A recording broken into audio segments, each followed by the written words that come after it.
আসসালামু আলাইকুম দর্শক।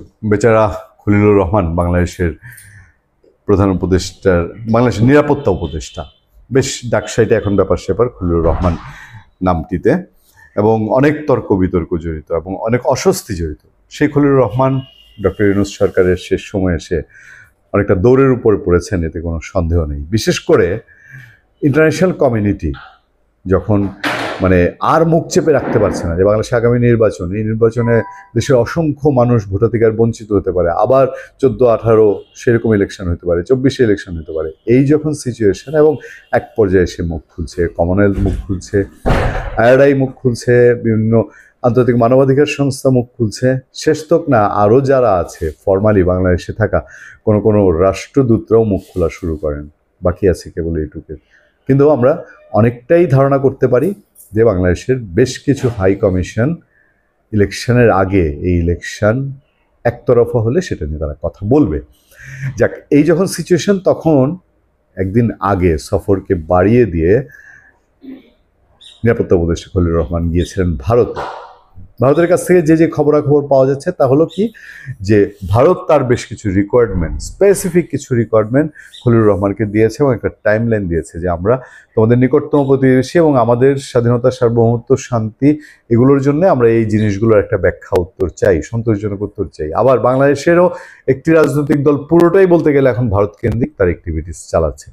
পৃথিবীর অন্য কোনো দেশে রাজনীতি যদি কোনো অস্ত্রভিত্তিক রাজনীতি হতো বা সেই টাইপের হতো, তাহলে অনেক বেশি তুলকালাম হতো যে এই দেশ ওই দেশের বিশৃঙ্খলাকারীদের সমর্থন দিচ্ছে। যেমন ধরেন হিলট্রেকে যখন প্রবলেম ছিল, শান্তি বাহিনীকে শেল্টার দিলে সেটা ইন্টারন্যাশনাল কমিউনিটিতে তোলার মতন ব্যাপার ছিল। বাট আওয়ামী লীগের ক্ষেত্রে আন্তর্জাতিক সম্প্রদায়কে বিচার দেওয়ার জায়গা নেই। আন্তর্জাতিক সম্প্রদায় আওয়ামী লীগ নির্বাচনে আসবে কি আসবে না এটা নিয়ে বেশি রকম অরিড। সেই ভারতের ট্যুরের, খলিলুর রহমানের ভারতের ট্যুরের রেশ কাটতে না কাটতেই আমি যেদিন কথা বলছি 26 নভেম্বর 2025, তার আগের দিন 25 নভেম্বরে অজিত দোভাল উড়াল দিয়েছেন দুপুরবেলায় দোহার উদ্দেশ্যে।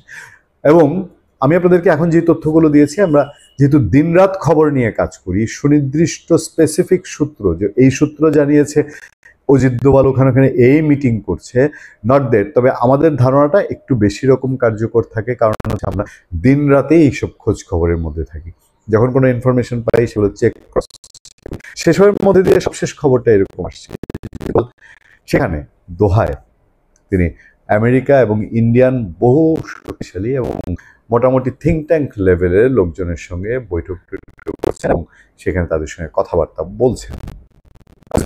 খলিলুর রহমান সেখানে কথা বলছেন এবং খলিলুর রহমান কোন একটা গুরুত্বপূর্ণ ইস্যুতে সেখানে গিয়েছেন। আমাদের রাজনৈতিক বিশেষজ্ঞ যারা আমাদের শোতে আসেন তারা কি বলছেন, তারা বারবারই বলছেন যে এটা খুব সহজেই অনুমান করা যায় যে আওয়ামী লীগ নিয়ে ইন্টারন্যাশনাল কমিউনিটির যে প্রেশার আছে, এই প্রেশারটা কমানোর জন্য খলিলুর রহমান দৌড়ঝাঁপ করবেন, এটাই স্বাভাবিক। এবং সেই দৌড়ঝাঁপের পাঠ হিসেবেই তিনি দোহায় গেছেন কিনা, এটা রাজনৈতিক মহলে খুবই দুঃখিত শক্তিশালী কয়েকটা আলোচনা আছে।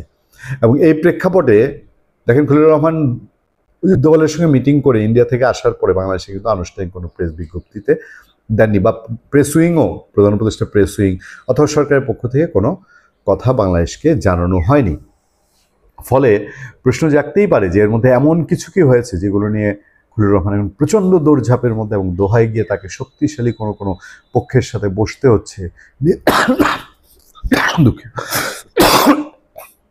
নেগোসিয়েশনের চেষ্টা করতে হচ্ছে, তাকে তার সরকারের এবং তার প্রতি যে দায়িত্ব আস্থা দেওয়ার চেষ্টা হয়েছিল সেগুলো মোকাবেলা করার চেষ্টা করা হচ্ছে, এরকম কোনো বিষয়াদি আছে কিনা, এটা চারদিকে বেশ জোর আলোচনা আছে। ফলে দোহায় খলিলুর রহমান কার সঙ্গে তার সেখানে মিটিং আছে। কারণ সরকারের দিক থেকে খেয়াল করে দেখবেন, এই ট্যুর নিয়ে খলিলুর রহমান কেন দোহার গেলেন, কি কাজ, সরকারি কাজ, বেসরকারি কাজ, খলিলুর রহমানের ব্যক্তিগত কাজ, ডক্টর ইউনূসের পারিবারিক কাজ না ব্যক্তিগত কাজ, এরকম কোনো তথ্য জানানো। ফলে আমরা যে তথ্যগুলো পাচ্ছি এবং আমরা যে ধারণাগুলো পাচ্ছি সেগুলো কি বেশি শক্তিশালী করে কিনা।